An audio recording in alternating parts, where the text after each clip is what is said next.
Bago ang lahat, gusto kong i-shoutout si Tester. Siya yung dahilan kung bakit natin gagawin yung video natin ngayon. Siya yung nag-request kung paano mag-record sa FL Studio.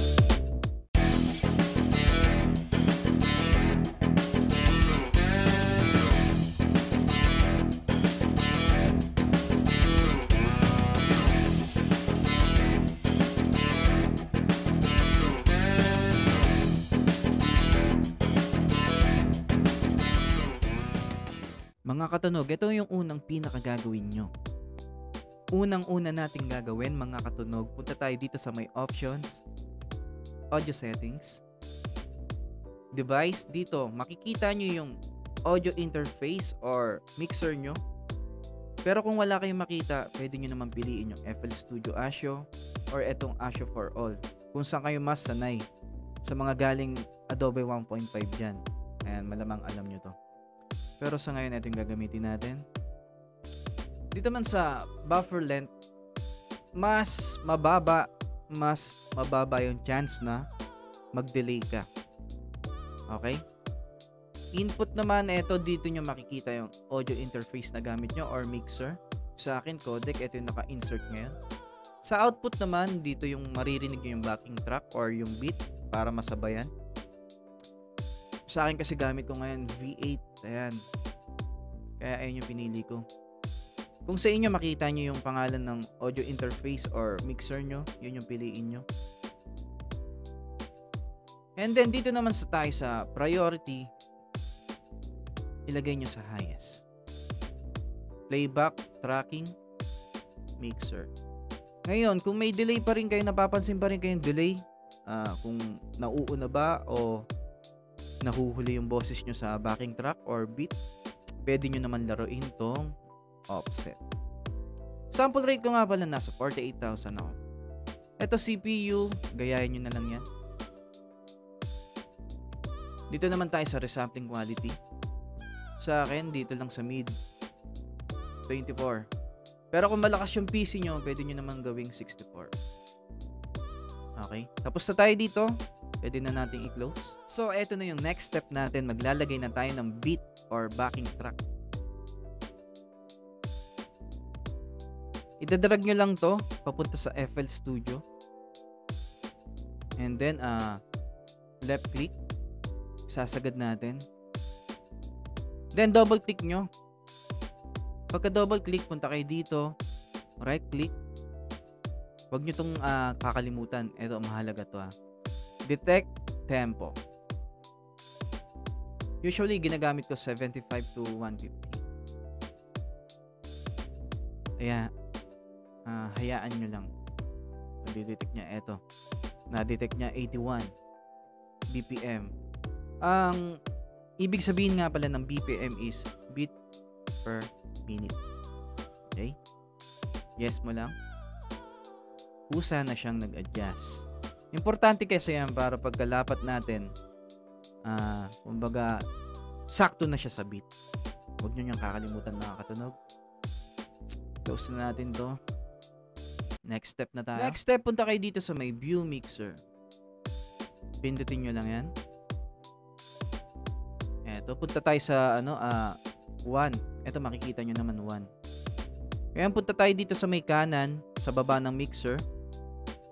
Nakanan yan.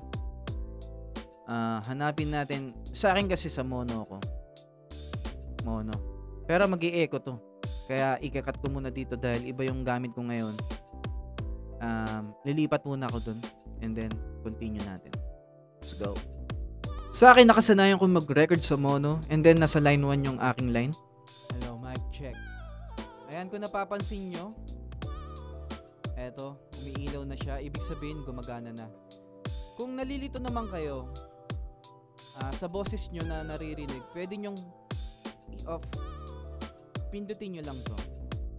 At dahil pinindot ko na yon, hindi nyo na ako maririnig. Kaya eto, nag-voice over na lang ako. Maya-maya pat, sisimulan ko na ang pagre-record ng sample.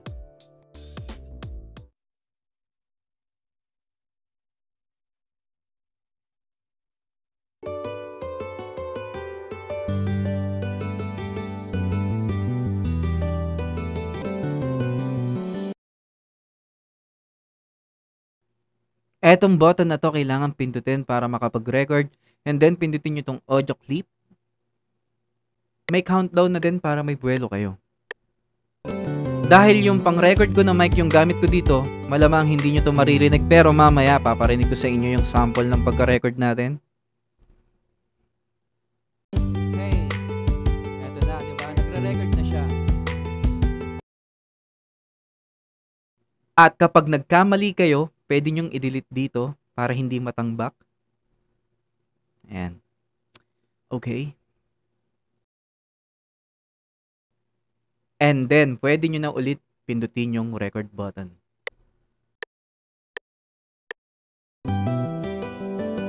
Tulad ng sabi ko sa inyo kanina, hindi nyo to maririnig dahil ibang mic yung gamit ko. Hindi kasi sila pwedeng pagsabihin kasi nag-e-echo. Pero mamaya maririnig nyo yung sample.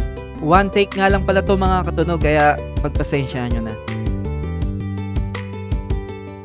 At ayun na nga mga katunog, nakapag-record na tayo. Para i-play yan, pindutin nyo lang yung space dito sa my keyboard.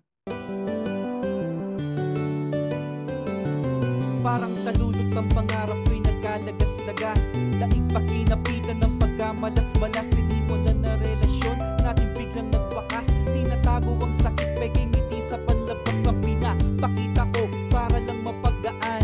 Ang bawat pasakit na sakin ay dumadagan. Patid ko na ako'y nagulang at pinakaligtaan. Kaya humantong ang lahat sa kabaliktaran. Patawad. Pag stop naman, ganun din. Pindutin nyo lang yung space. Nga pala mga katunog, nag-switch nga pala ako ng mic ulit para hindi tayo mag-feedback. Next step natin, double-click mo to para mapunta siya sa mixer. May makikita kayo ditong track. Scroll nyo lang yung mouse wheel. Lagay nyo syempre sa number 2 kasi sa number 1 dun tayo nagre-record. Punta ulit tayo sa view mixer. Play natin. Tingnan natin kung nandito na.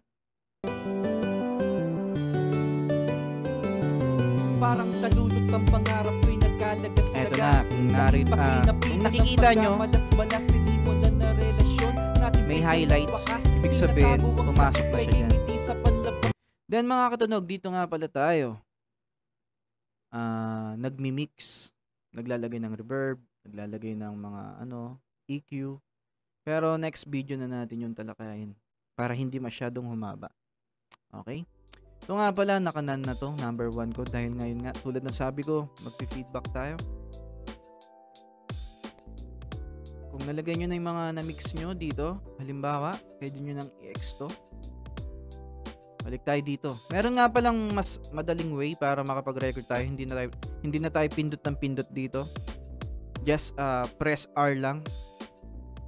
Okay, R. Tingnan nyo pag pinress natin yung R. Magkukusa na siyang magre-red. Ibig sabihin yan, ready na para mag-record. Pero ngayon hindi naman tayo magre-record, kaya off muna natin yan. R ulit. Ayun, bago tayo matapos, gusto ko kayong turuan kung paano mag-save. Kung sakali may lakad kayo o gusto nyong ituloy mamaya, eto, punta lang kayo dito sa my file. And then, pindutin nyo yung save. Sa akin kasi nakasave na kaya wala nang lumabas. Pero sa inyo, sigurado pag hindi nyo pa na-save, may lalabas dyan na mag-name ka ng file mo. And then, pipili ka kung saan mo gustong isave. Okay, malinaw tayo doon. Paano naman mag-export? Eto dito. Kadalasan, pinipili ko talaga WAV para high quality. Pero kung trip nyo ng MP3, eto. Pindutin nyo lang yan. Okay, mga katunog. Kung may katanungan pa kayo, huwag kayong mahiyang mag-comment dyan sa baba. Ayan. Kung may nakalimutan man ako, para pag may oras, syempre babalikan ko kayo. Yun lang mga katunog, maraming salamat. Sana may natutunan kayo sa tutorial na to. This is City Beats, signing off.